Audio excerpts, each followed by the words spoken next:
तो छोटी सी प्रार्थना करके शुरुआत करने से पहले पिता परमेश्वर धन्यवाद के परमेश्वर समय के लिए परमेश्वर धन्यवाद परमेश्वर परमेश्वर आप क्या करोगे परमेश्वर समय को परमेश्वर संदेश को आप क्या करोगे परमेश्वर आप बातें करो परमेश्वर जो परमेश्वर आपको करता है परमेश्वर आप क्या करोगे परमेश्वर और जो परमेश्वर सुनेंगे परमेश्वर वीडियो के द्वारा परमेश्वर उनको भी आप क्या करोगे परमेश्वर आप बातें करना परमेश्वर हेल्प कर परमेश्वर वो परमेश्वर जो आपको वचन कहते हैं कि हमारे मन जो बदलते जाए परमेश्वर हेल्प करना आपके वचनों के द्वारा हमारे मन को आप बदलो परमेश्वर और आप बातें करो परमेश्वर मान दो धन्यवाद करते इस प्रार्थना यीशु के नाम से मांगते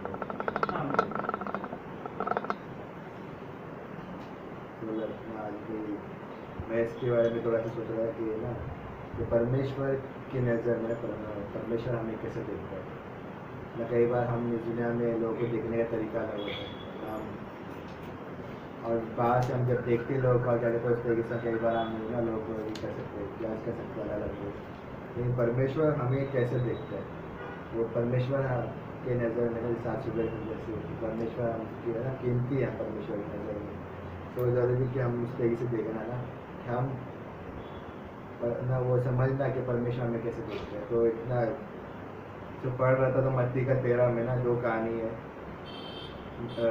44 और से लेके ना 46 44 से लेके 46 मत्ती का 13 तो हिंदी में पढ़ सकते हो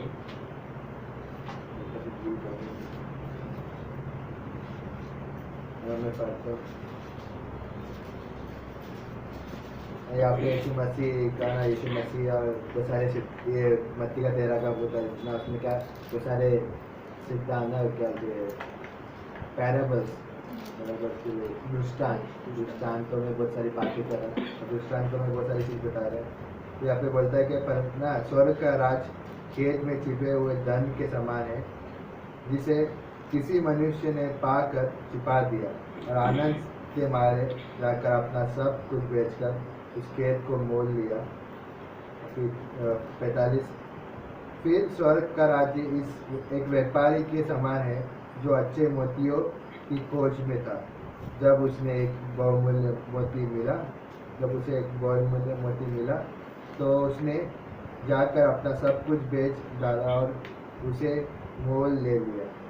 ना ये दृष्टांत है, दृष्टांत से हम इतना कई बार लेकिन बहुत सारी चीज़ें अलग अलग लोग कह सकते हैं लेकिन ज़्यादा मैं इसमें डीप में नहीं जाऊँगा इसके बारे में ना। लेकिन बस एक चीज़ है ना इसमें कि दो चीज़ कहते हैं दोनों में ना कि कहता है कि एक व्यक्ति ने क्या किया स्वर्ग का राज्य कैसे एक व्यक्ति जिसे क्या हो गया ना धन मारा ना खेत में छिपे हुए धन को ना धन के समान है जिसे एक मनुष्य ने पाना एक मनुष्य ने पाया उस धन को और क्या किया और आगे बोलता है कि आनंद के मारे जाकर सब कुछ बेचकर उसे खेत मोल लिया। और आगे बोलता है स्वर्ग का राज्य एक व्यापारी की तरह समान है जो एक अच्छे मोतियों के ढूंढ रहा था और क्या होता है तब उसे मोल लिया ना। बहुत सारे इसका बोलते हैं इंटरप्रिटेशन है ना उसका अलग अलग मतलब लोग कह सकते हैं लेकिन जो मैं थोड़ा पढ़ रहा था ना उसके बारे में ना बाइबल में बहुत सारी चीज़ कहता है कि बाइबल में इजराइल के बारे में एक चीज़ कहता है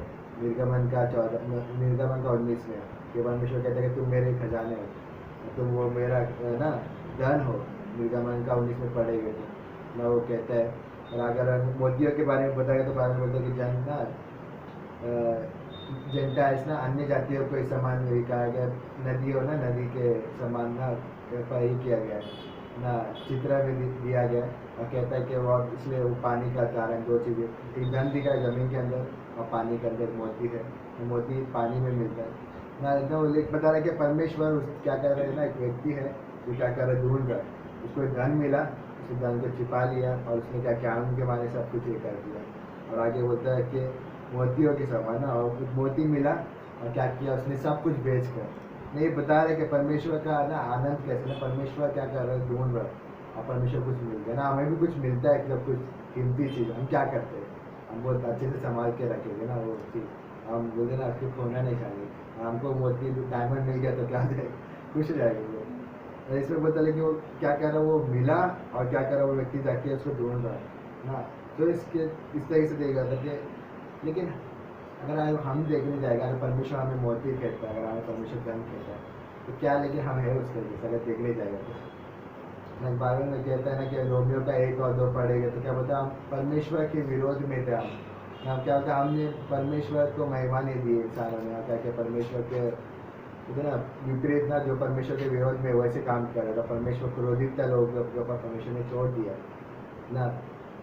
उस तरीके से बाइबल में रोमियो का 5 कहता है कि हम उसके दुश्मन थे, लेकिन और जब हम एक दूसरे को देखेंगे तो हमें भी कई बार हमको ना वो चीज़ समझेगा ना, ये ना इस दुनिया में हम एक दूसरे को हम बोलेंगे, हमें हमें एक दूसरे को समझ नहीं पाएगी।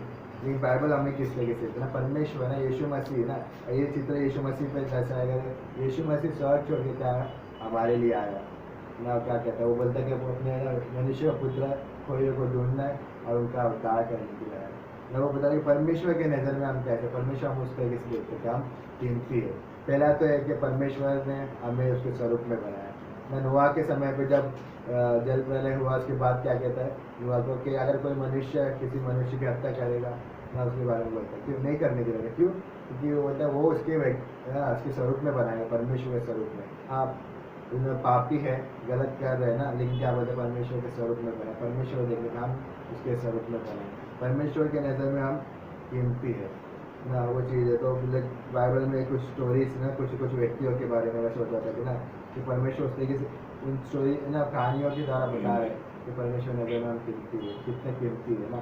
तो पहला है ना, एक दुष्ट आत्मा से ग्रसित ना एक व्यक्ति है ना, घर से नहीं ना, हिंदी में बड़ा हुआ जेल के उस पास जाता है, गणेशरित ना, गणेशरित हिंदी में वर्ड है।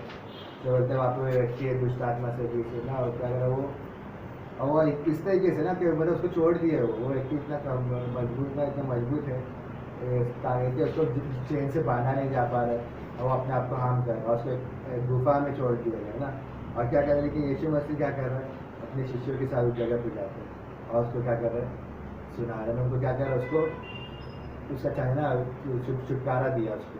अब वहाँ पे देखते तो उस जगह पे कोई और विश्वास ही नहीं करते, लेकिन यीशु मसीह उस जगह पे उस व्यक्ति के लिए जाते हैं और उसको क्या कहते हैं, छुटकारा देते हैं और देखते कि ऐसे ना उसको बचा रहता है ना। और वो क्या बोलता है, वो व्यक्ति उसके पर यीशु मसीह के पीछे चलना चाहता है। तो वो बोलता है कि परमेश्वर ने तुम्हारे जीवन में आपको काम किया ना, मतलब कहने वाले कि वो इतना ऐसा था कि दुष्ट आत्मा से कैसे कि वो इसको ये नहीं कर पाता है, ये ना वश में नहीं कर पाया, कंट्रोल नहीं कर पाया था, उसको छोड़ दिया गया, लेकिन परमेश्वर उसको कैसे देख रहे, तो ये व्यक्ति दुष्ट आत्मा से ग्रसित है और उसको क्या होता है ना, यीशु मसीह उसको छुड़ाने के लिए उस जगह पर जा रहे हैं और उसको वहाँ पे ना उस दुष्ट आत्मा को निकाला और व्यक्ति को उस जगह पर पहले जैसा बोलता है, पहले जैसा हो गया वो व्यक्ति ना, कपड़े पहना, पहले कैसा था, अलग था ना, और लेकिन चेंज हुआ ना। और वो है, और दूसरा सामरी स्त्री है ना, यूहन्ना का 4 में, यूहन्ना के 4 में जब पढ़ते हैं ना, पास्टर ने भी शुरू बताया कि वो क्या, इसमें एक अच्छा वर्ड बोलता है यूहन्ना का 4 में,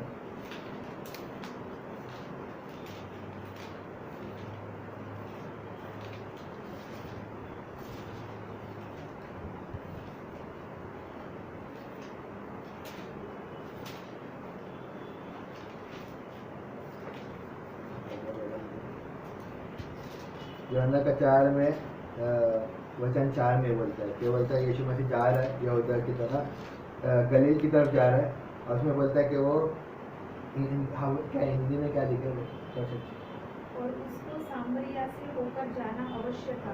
वैसे था, लेकिन इजराइल के लोग क्या करते थे, सामरी लोग से अपना पसंद नहीं करता और अलग रास्ते से जाते थे, लेकिन इसमें से बोलता है कि यीशु मसीह को सामरिया से होकर जाना आवश्यक था, वो जाना था, मतलब नीडेड, तो ना वो जरूरत था एक तरीके से बोलते हैं। लेकिन क्यों वापस जरूरत था, क्योंकि वहाँ पे एक स्त्री है, जो स्त्री पाप में रह रही है, और उस व्यक्ति वो स्त्री को क्या चाहिए, परमेश्वर को उद्धार की जरूरत है। और यीशु मसीह वहाँ पे जा रहा है, यीशु मसीह से बातें कर रहा है, और यीशु मसीह उससे बता रहे उपमत है, और उस स्त्री के जीवन में वो अद्भुत काम हुआ ना। और ना कितना मतलब कि वो पाप में वो लोग क्या बोलते हैं ना, दोपहर के समय वो आ रहे पानी भरने के लिए, कंडीशन हमें पता है कि बोलता है कि सुबह के समय जाते थे पानी भरने, लेकिन दोपहर के समय क्यों, क्योंकि जो ना लोग क्या कर रहे हैं उसके बारे में गलत सोच रहे हैं, क्योंकि यीशु मसीह उसको कैसे देख रहे हैं, यीशु मसीह कह रहा है कि ये ना मेरे स्वरूप में बना गया, कि ये मस्ती और मैं जानता हूँ इस वक्त मैं स्त्री को और क्या कर रहा है उसको बता रहा है समाचार सुना रहा है और उसका जीवन बदल गया और वो क्या करी जाके प्रचार कर रही है ना। वो कहते ना कि मतलब कि जब वो कोई नहीं था उस समय जब यीशु मसीह से आके बातें कर रहा था तो अद्भुत है ना वो चीज़ देख रहा। तीसरा जक्कियस ना लुका का 19 में अगर पढ़ेगा जक्कियस का कहानी भी अद्भुत है ना। ये है ना क्या दुष्ट आत्मा से ग्रसित व्यक्ति के बारे में था ना पापी स्त्री के बारे में। जक्कियस एक टैक्स कलेक्टर चुंगी लेने वाला ना। चुंगी लेने वाले समय में उनको भी पापियों की तरह ही माना जाता था। लोग मतलब दूर रखते थे ना। क्या कहते हैं क्योंकि वो यहूदी लोग थे लेकिन क्या कह रहे रोमियो के लिए वो क्या कर रहे लोग इनसे ना वो ना पैसे ले रहे थे और क्या कहते हैं ना कहते हैं देश विरोधी की तरह क्या माना जाता था कहते थे क्योंकि वो अपने लोगों से पैसा ले रहे और ज़्यादा पैसा ले रहे थे। और लेकिन जक्कियस कैसा व्यक्ति है। जक्कियस ना यीशु मसीह को देखने ना थोड़ा सा इतना दिलचस्पी और ये देखना यीशु कौन है और वो जाके उस जगह पे ना ऊपर पेड़ पे चढ़ता है देखने के लिए। यीशु मसीह के पास आता है जक्कियस उतरा और मैं आवश्यक है मैं तेरे घर पे भोजन करूँ। और वहाँ पे क्या आता है यीशु उसके जीवन में वो अद्भुत काम आता है ना। उसके बारे में यीशु मसीह क्या कहता है लूका का 19 का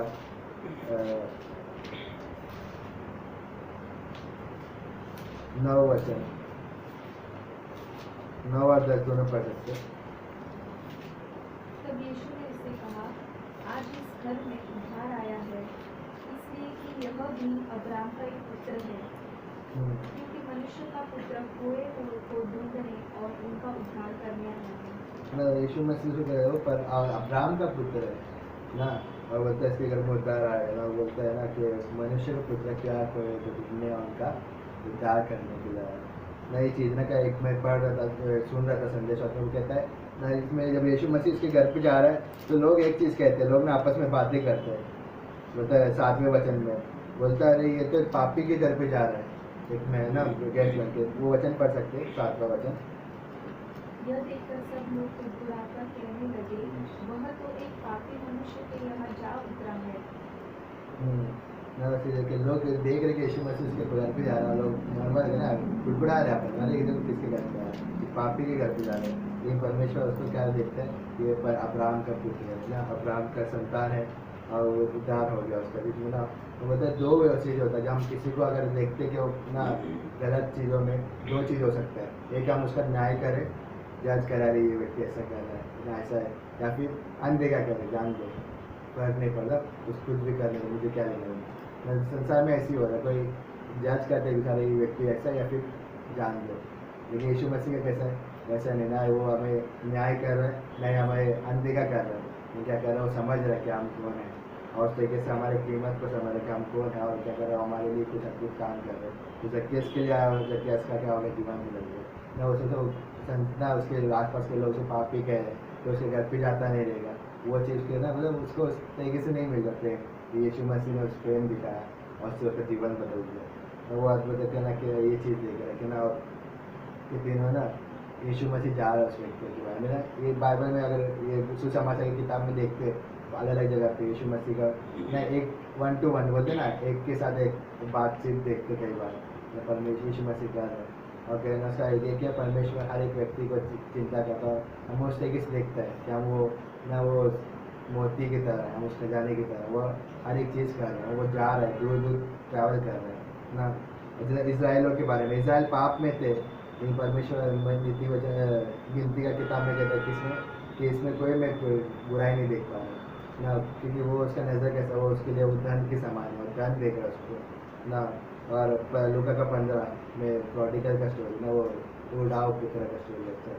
तो उसका बेटा कैसे देख रहा है उसका भाई बोलता है इसमें तो पूरा धन को गलत चीज़ों में खर्चा ये कर दिया उसने बता रहा उसने देखा क्या नहीं पता नहीं फिर बोल रहे कि वैसे इसमें ये सब खर्च ही किया।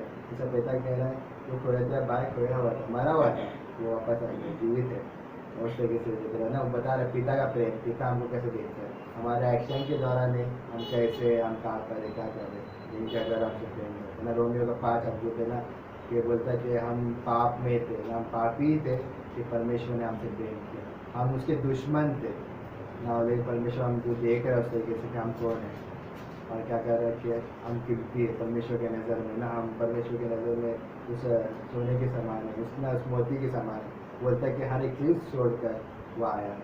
और परमेश्वर उस तरीके से देखता है, परमेश्वर हमें एक दूसरे को बोलते उस तरीके से देखे। अगर हम उस तरीके से देखने लग जाएंगे हमारे कीमत सामने वाले का कीमत हमारी नज़र में बढ़ेगा, हम उस तरीके से उसको प्रेम कर पाएंगे, हम या उसको मतलब जो क्या कहते हैं प्रेम कर पाएंगे और वो चीज़ करेंगे जो करना चाहिए ना, सेवा करना ना, हम उसके लिए बोला परमेश्वर के वचन के द्वारा उन्नति करना, प्रार्थना करना।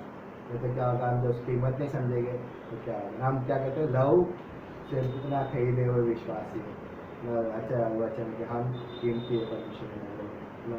सो हमें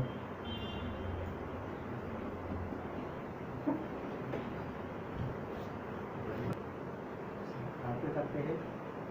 प्रभु जी धन्यवाद करते परमेश्वर आज के दिन के लिए लॉर्ड, प्यार के हम आपको ऊंचा उठाते हैं इस संगति को प्रभु जो आपने दिया प्रभु, आज की इस आराधना सभा प्रभु धन्यवाद करते परमेश्वर, इस वचन को प्रभु धन्यवाद करते हैं जो आपने नितिन ब्रदर के द्वारा हमसे बातें किया प्रभु जी। इस आने वाले हिस्से को भी प्रभु हम आपके हाथों में सौंपते, ब्लेस कीजिए प्रभु, हम सबसे बातें कीजिए, आपकी महिमा होने पाए, आपकी प्रशंसा होने पाए। राजा हमारे उद्धारकर्ता प्रभु यीशु मसीह आपके नाम से प्रार्थना को मांगते हैं, आमीन। सो लूका का अध्याय 7 हम खोल सकते हैं, लूका का अध्याय 7, और एक्चुअली ये हिस्सा है जो कि वचन है वचन नंबर 36 से एक्चुअली 50 तक है। सो आप लोग देख सकते हैं इस पंक्तियों को, बट पूरा नहीं पढ़ेंगे हम।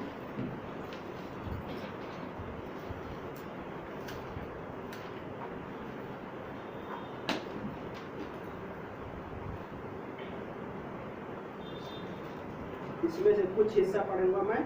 सो इसमें इस तरह से लिखा है कि वचन नंबर 36 में कि फिर किसी एक फरीसी ने उससे विनती की कि वो उसके साथ भोजन करे, अतः वो उस फरीसी के घर जाकर भोजन करने बैठा। और देखो उस नगर में एक स्त्री थी जो पापी थी, और जब इसने जाना कि वो फरीसी के घर पर भोजन करने बैठा है तो संगमरमर के पात्र में इत्र लेकर आई और उसके पैरों के पास पीछे खड़ी होकर रोते रोते आंसुओं से उसके पैर भिगोने लगी और अपने सिर के बालों से उसके पैरों को पोंछते और चूमते हुए उन पर इत्र मलने लगी, है ना। सो ये हिस्सा है ना, इस कहानी का सारांश, इस कहानी का जो बैकग्राउंड इस तरह से कि एक फरीसी है, फरीसी ने यीशु मसीह को निमंत्रण दिया, इनवाइट किया कि उसके यहाँ पे खाना खाने के लिए। सो लेकिन जब स्त्री पहुँचती है तो स्त्री पीछे खड़ी होकर, बाइबल बोलता है कि यीशु मसीह के पीछे खड़ी थी और वो अपने लाइफ से बहुत ही स्ट्रगल कर रहे थे। एक हिसाब से उसका लाइफ शांति भरा लाइफ नहीं था, बाय द वे उसका लाइफ में तकलीफें थी, ऐसा सारा चीज़ें अच्छे नहीं जा रहा था उसके लाइफ में, अगर हम देख सकते, क्योंकि वो उसका लाइफ कैसे समझ में आ रहा है, जब यीशु मसीह के पास खड़ी है वो रो रही है। सो इस हिस्से को आप सोचिए कि इंसान के जीवन में अंदर बहुत सारी चीज़ें चलती रहती है और उसके आंसू को आप नहीं बोल सकते हैं कि इस टाइम पे रोना है उसको, किसी भी व्यक्ति को।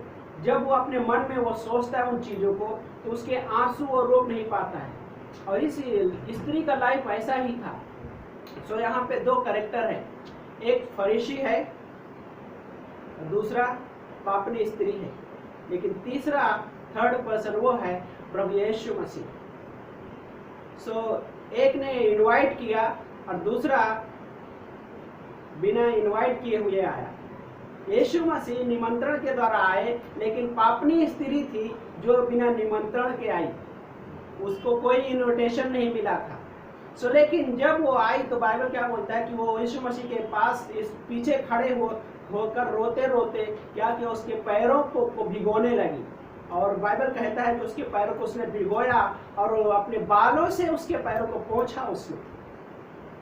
और देन फरीसी के मन में सवाल आता है, क्यों सवाल आ रहा है? सवाल क्या आ रहा है?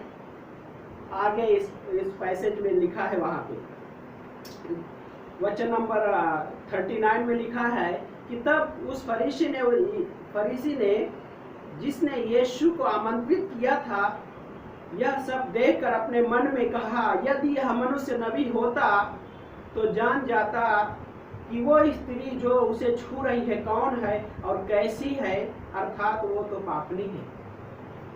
क्या उसके वो मन में अपने सोच रहा है, सोच क्या रहा है कि यदि ये नबी होता तो जान जाता कि ये स्त्री कौन है, पहला वो कौन है, और देन वो कैसी स्त्री है, और फिर उसके बारे में वो परिभाषित कर रहा है। सोचिए, हाँ, इंसान कई बार ऐसा ही होता है। इंसान अपने दिल में लोगों के जीवन में पिक्चर बना देता है, ये व्यक्ति ऐसा है, ये व्यक्ति ऐसा है, ये व्यक्ति ऐसा है।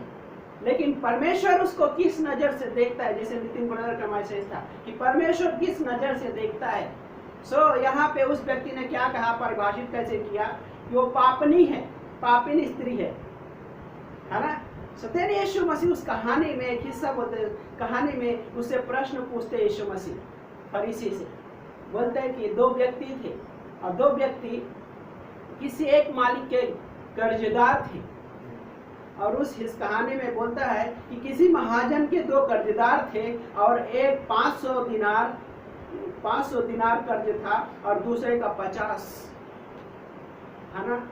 तो दिन आगे उस कहानी में कि वे जब ये कर्ज चुकाने में असमर्थ थे तो उसने दोनों पर कृपा करके उन्हें क्षमा कर दिया। अतः उन दोनों में से कौन उससे अधिक प्रेम करेगा।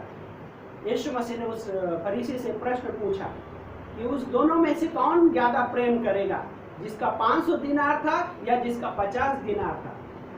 और उसने उत्तर दिया जिसका 500 दिनार था। वो बहुत अच्छा कैलकुलेशन था उसके पास, अच्छी गणित थी, फरीसी था, इसके लिए गणित लगाने में अच्छा लगा रहा था गणित। और उस गणित में क्या बोला कि वो पापनी है ना।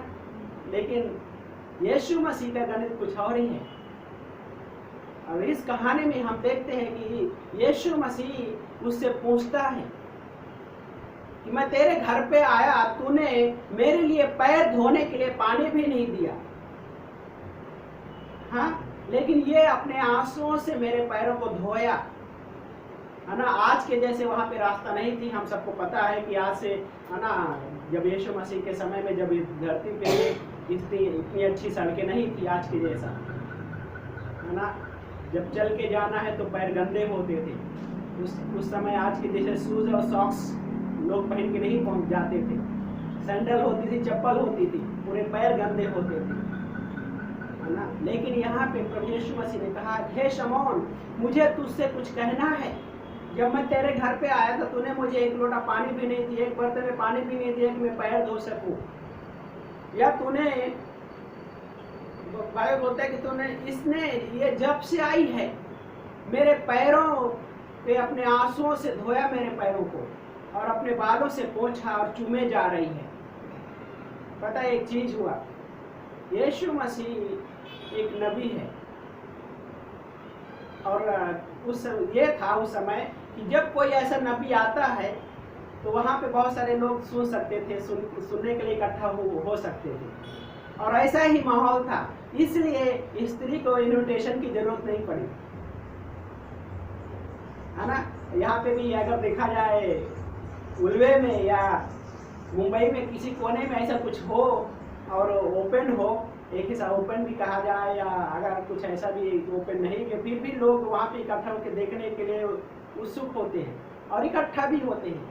लेकिन यीशु मसीह खास व्यक्ति है, बाय द वे, परमेश्वर है वो, और नबी भी है, रियल में जो परमेश्वर है वो। और वो वहाँ पे पापनी स्त्री आई और वहाँ पे एक चीज हुआ कि यीशु मसीह का अभिषेक किया उसने। तो सवाल ये उठता है कि यीशु मसीह का जब अभिषेक किया तो कहाँ पे अभिषेक किया? उसके पैरों पे अभिषेक किया। बाय द वे, एक नबी है ना, पर अगर भविष्यवक्ता है या राजा है तो उसका अभिषेक कहाँ किया जाता था? सर पे किया जाता था। लेकिन उसने उसके पैरों का अभिषेक किया कि वो क्या बोल रहे, मैं उस योग्य नहीं हूँ प्रभु, मैं आपका अभिषेक करने की योग्य नहीं हूँ, और मैं स्त्री हूँ, लेकिन मैं लाइक उसके हृदय में ये था कि मैं तेरे पैरों पे वो उड़ेल रही हूँ प्रभु। इत्र मला उसके पैरों पे, इत्र से अभिषेक किया उसके पैरों पे। नबी का अभिषेक किया जाता था, है ना। उसके लिए अलग सा ऑयल होता था, इत्र होता था, और उसके पास भी वो इत्र था, लेकिन वो इत्र सिर्फ उसके लिए याजक, नबी और राजा, 3 पद जो था अभिषेक किया जाता था उनको। और तीनों पद यीशु मसीह के पास है। याजक है, महान याजक है, राजा है और एक नबी है। हाँ, और उसने उसके पैरों का अभिषेक किया और वो चूमते जा रही है। हाँ, चूमना नहीं छोड़ा। और यीशु मसीह फरीसी को बोलता है कि जब से मैं इस घर में आया हूं, इसने मेरे पैरों को अपने आंसुओं से धोया, भिगोया और बालों से पोंछा और इत्र मलकर पैरों पे चूमते जा रही है।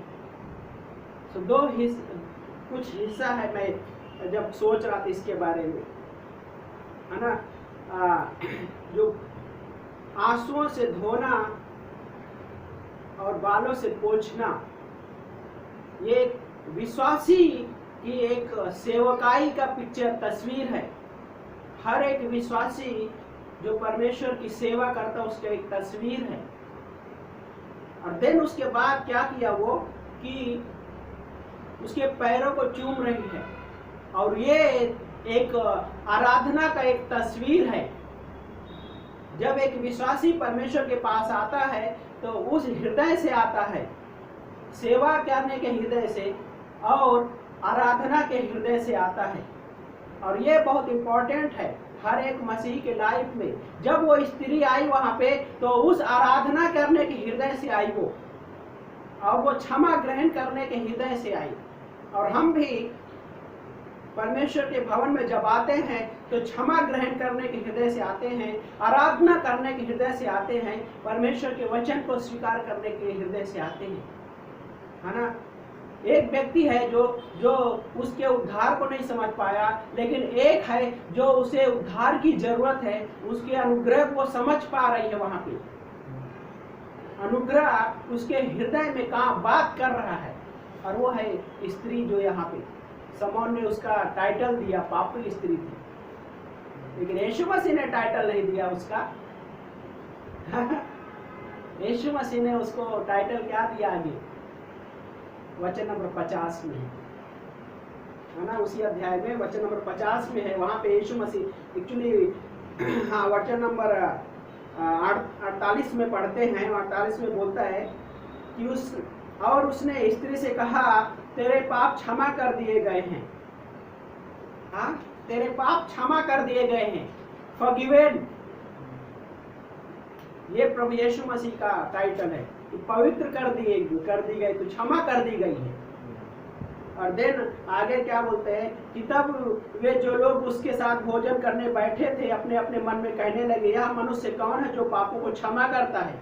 और देन आगे वचन नंबर 50 बोलता है कि यीशु ने उस स्त्री से कहा, तेरे विश्वास ने तेरा उद्धार किया, कुशल से चली जा। तेरे विश्वास ने तेरा उद्धार किया और कुशल से चली जा। इंग्लिश में क्या बोलता है, गो विथ पीस, शांति से चली जा। मतलब है ना, यहाँ पे जो कुशल से चली जाना, कुशल पूर्वक। प्रभु यीशु मसीह ने उसके लाइफ में वो साल्वेशन, और साल्वेशन वहां पे साल्वेशन के लिए क्या है कि फरीसी है ना, फरीसी ने उसको इन्विटेशन दिया उद्धारकर्ता को, लेकिन उस उद्धारकर्ता से उद्धार स्वीकार करने के लिए इच्छुक नहीं था, है ना। लेकिन ये वहां पे स्त्री है जो उसको इन्विटेशन नहीं दिया गया, लेकिन वो उद्धार को ग्रहण कर उस उद्धारकर्ता के पास आई, और उस उद्धारकर्ता के पास से उद्धार को ग्रहण करने की इच्छा से आई, पापों की क्षमा ग्रहण करने की इच्छा से आई। और यीशु मसीह ने कहा कि तेरे पाप क्षमा कर दिए गए, तेरे विश्वास ने तेरा उद्धार किया, अब कुशल से चली जा। यीशु मसीह ने उसको व्यक्तिगत रूप से उस स्त्री को कहा, कुशल से चली जा, तेरे पाप क्षमा हुए। पतरस से नहीं कहा, यहाँ पे याकूब से नहीं कहा, यहाँ पे यीशु मसीह ने इवन फरीसी से भी नहीं कहा कि तेरे पाप क्षमा हुए, क्योंकि फरीसी अपने हृदय में उस क्षमा को स्वीकार करने के नहीं था, स्वीकार करने के लिए तैयार नहीं था, ऐसे भी कह सकते हैं, और वो स्वीकार भी नहीं करने वाला था। लेकिन इसका मतलब ये नहीं कि यीशु मसीह फरीसी को उद्धार नहीं देना चाहते थे। यीशु मसीह का हृदय सबके लिए वही था कि हर एक व्यक्ति उद्धार ग्रहण करे, लेकिन फरीसी के हाथ में था। इसीलिए क्या बोलते हैं कि परमेश्वर ने हर एक व्यक्ति को स्वेच्छा दिया है उद्धार ग्रहण करने के लिए। सुसमाचार आया, उद्धार करता वहां पे आया, हाँ, लेकिन उसने स्वीकार नहीं किया। लेकिन प्रभु यीशु मसीह ने उसको व्यक्तिगत रूप से पर्सनली यीशु मसीह ने उसको कहा, तेरे विश्वास ने तेरा उद्धार किया और कुशल से चली जा।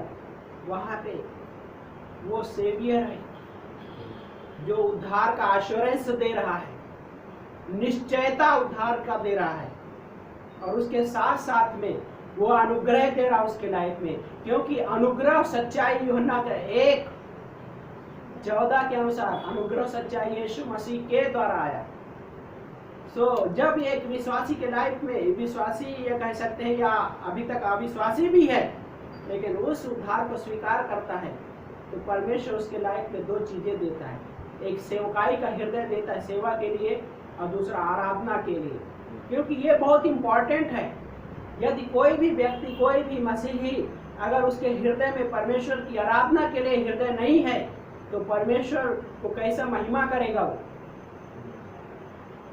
आराधना। क्योंकि इब्रानियों का अध्याय 13 वचन नंबर 15 में इस तरह से पंक्ति लिखा है,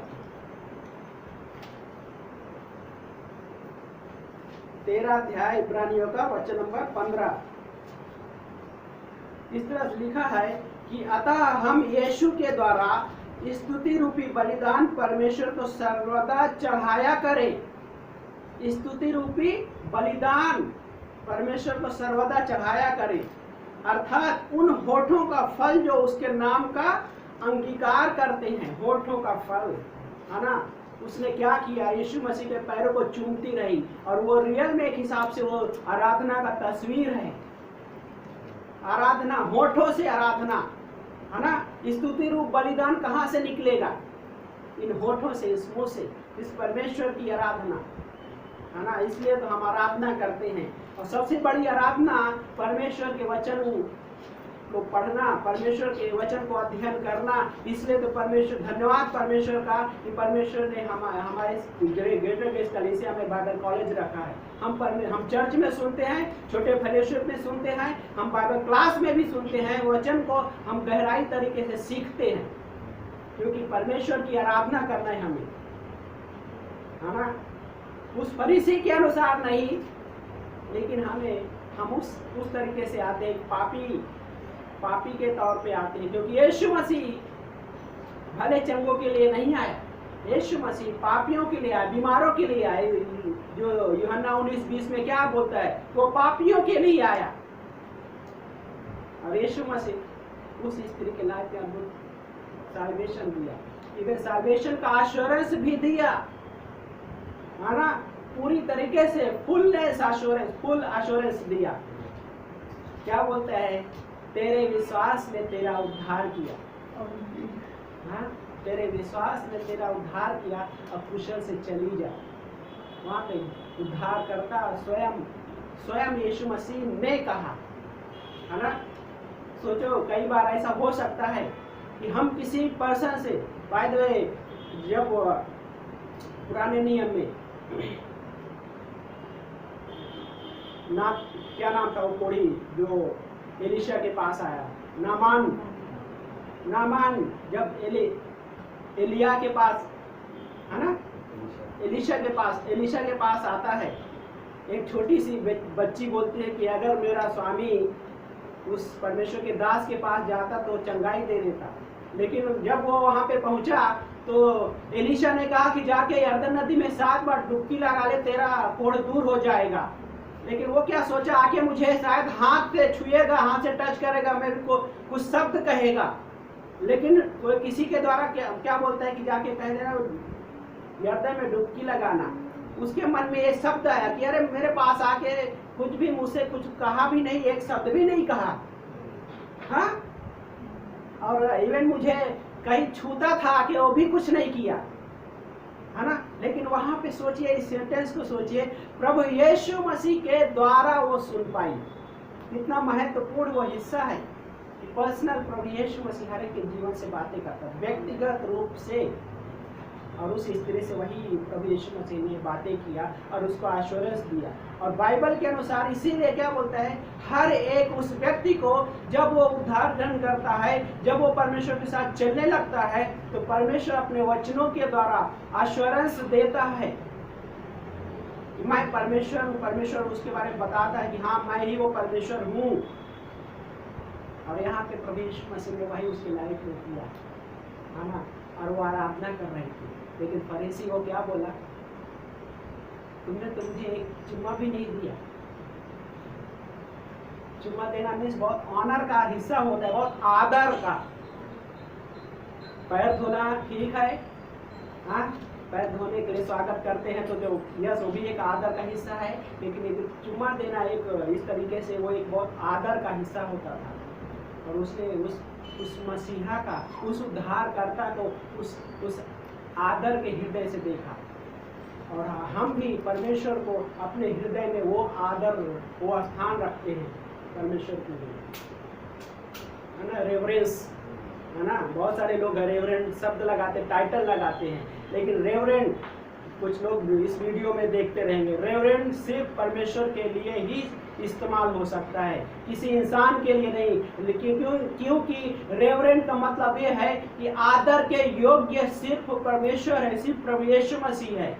इंसान आदर चाहता है, इसलिए रेवरेंट टाइटल लगाते हैं, रेवरेंट सो एंड सो।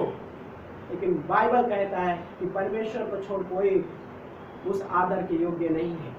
और उस स्त्री ने वो आदर दिया, है ना। उस स्त्री का लाइफ बिगड़ा हुआ था, उस स्त्री के लाइफ में दुख थे, उस स्त्री के लाइफ में वो दर्द थे, कोई स्वीकार नहीं कर रहा था। लेकिन यीशु मसीह ने उसको क्षमा दिया और उसके लाइफ को उद्धार के रूप में क्या बोलता है कि एश्योरेंस दिया। और ये परमेश्वर का काम है ना।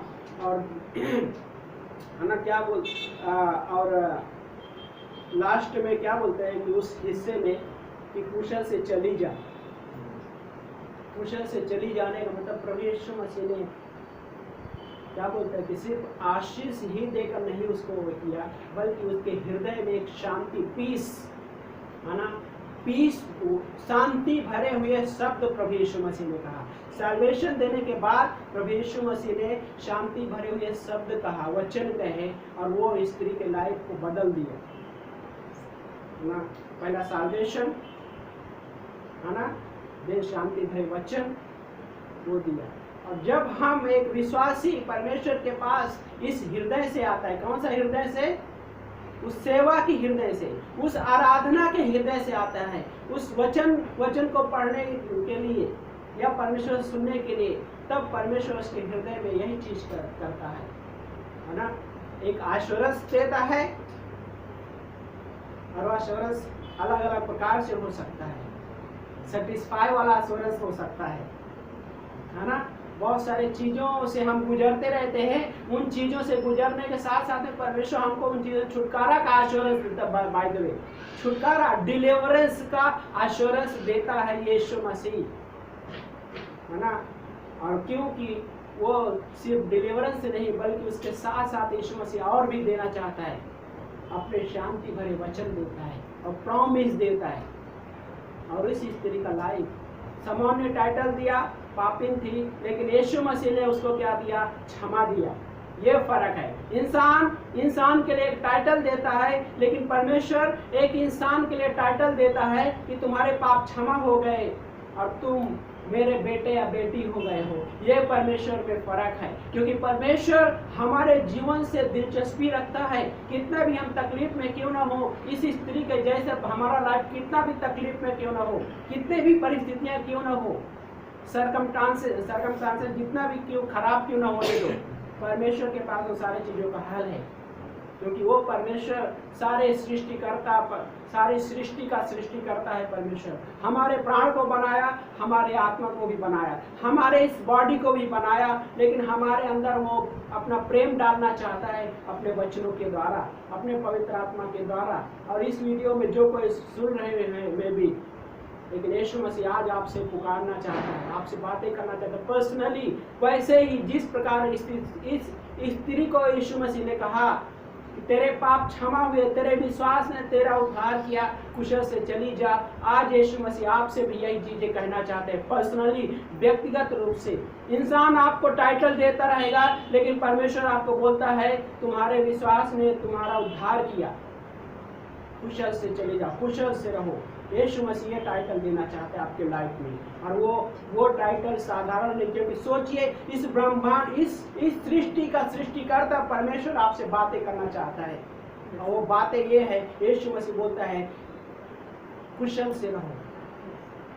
और ये कुशल, हर इंसान इस दुनिया में बाय द वे कुशल से रहना चाहता है, लेकिन इस दुनिया में इंसान के पाप इंसान को कुशल से रहने नहीं देगा।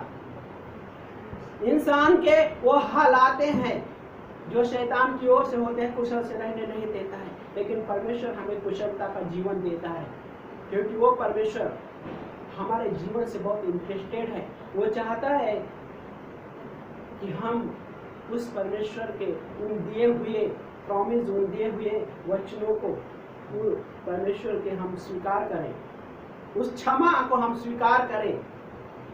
विश्वासी एक बार क्षमा, पूरी तरह क्षमा मिल जाती है, लेकिन हर दिन रोजमर्रा के लाइफ में बहुत सारे ऐसे चीजें होती है, फिर भी हमें क्षमा की जरूरत है। एक दूसरे को क्षमा करने की जरूरत है, एक दूसरे से क्षमा रिसीव करने की भी जरूरत है। हाँ, तब हम मसीह जीवन आगे बढ़ पाते हैं। मसीह जीवन को विश्वासी स्वयं रोकने का जिम्मेदार है। बाय द वे कई बार हम एक दूसरे को हम एक दूसरे को दोष लगा सकते हैं, लेकिन परमेश्वर ये बाइबल के अनुसार क्या बोलता है, कई बार हर एक विश्वासी अपने आत्मिक जीवन को रोकने के लिए खुद जिम्मेदार है। लेकिन परमेश्वर हमको उन सारी चीजों से छुटकारा देना चाहता है, और ऐसे ही हमको वही शब्द कहना चाहता है आज भी, बेटा या बेटी कहना चाहता है, और कह भी रहा है कि तुम्हारे विश्वास ने तुम्हारा उद्धार किया। सिर्फ साल्वेशन ही नहीं, बल्कि उन सारे चीजों से छुटकारा भी देता है, और उसके साथ ही बोलता है कुशल से चले जाओ, कुशल से रहो, क्योंकि वो परमेश्वर कुशल देने वाला परमेश्वर, उसके पास कुशलता के विचार हैं, उस परमेश्वर के पास शांति भरे विचार हैं, उस परमेश्वर के पास शांति भरे वचन है, कुशलता भरे वचन है, इसलिए वो चीजें कहता है और करता भी है ना। लेकिन इस कहानी में उसका लाइफ बदल गया, लेकिन वो फरीसी है, फरीसी का लाइफ नहीं बदला। फरीसी के अंदर वही अंदर ही कुड़कुड़ाहट चालू है। यदि वो नबी होता तो इसके बारे में जान जाता ये कौन है और ये कैसे है। इंसान यही सोच करता है ये कौन है, ये कैसे है। परमेश्वर वो कैसे नजर से देखता है, हाँ इसे क्षमा की जरूरत है और इसे उद्धार की जरूरत है और इसे कुशलता भरे जीवन की जरूरत है और इसको वचन में पढ़ने की जरूरत है। परमेश्वर ये नजर से देखता है ना। और परमेश्वर हमारे भी जीवन से आज भी वही चाहता है कि हम उस परमेश्वर को इस हृदय से उसके पास आए, उस परमेश्वर के पास सेवा के हृदय से, आराधना के हृदय से, है ना। जब हम इस हृदय से आते हैं तो परमेश्वर अपने वचनों के द्वारा हमारे हृदय में यही बात कहता है, कुशल से रहो, शांति भरा जीवन जियो, कुशल, है ना। कुशलता यीशु मसीह की ओर से आती है। भाई तो शैतान अगर आपको कहता है कुशल से रहो या कुशल से जाओ, तो ये झूठी कुशलता है। ये मैं चैलेंज देता हूँ, बाइबल के अनुसार शैतान का भी कुशलता नहीं दे सकता है। ये लोगों की गलतफहमी है। धन लोगों को कुशलता नहीं दे सकता है, क्योंकि वो कभी ना कभी लोगों को निराश करेगा, वो कभी ना कभी धोखा देगा शैतान। लेकिन परमेश्वर कभी धोखा नहीं देगा, क्योंकि उसने कहा कुशल से चली जा, कुशल से रहो, तो क्योंकि उसके पास वो अथॉरिटी है। शैतान के पास बाय द वे वो अथॉरिटी नहीं है। शैतान के पास लोगों के जीवन को तोड़ने का अधिकार है, बनाने का अधिकार नहीं। ना तो कभी वो बना सकता है, लेकिन ये दुनिया में ऐसे बहुत सारे लोग हैं जो उन चीज़ों में डिपेंड होते हैं, जो कुशलता का लाइफ नहीं दे सकता है। लेकिन यीशु मसीह प्रॉमिस करता है आप उसको चख के देख सकते। भजन संहिता में लिखा है कि परमेश्वर को चख कर देखो कि वो कितना भला परमेश्वर है।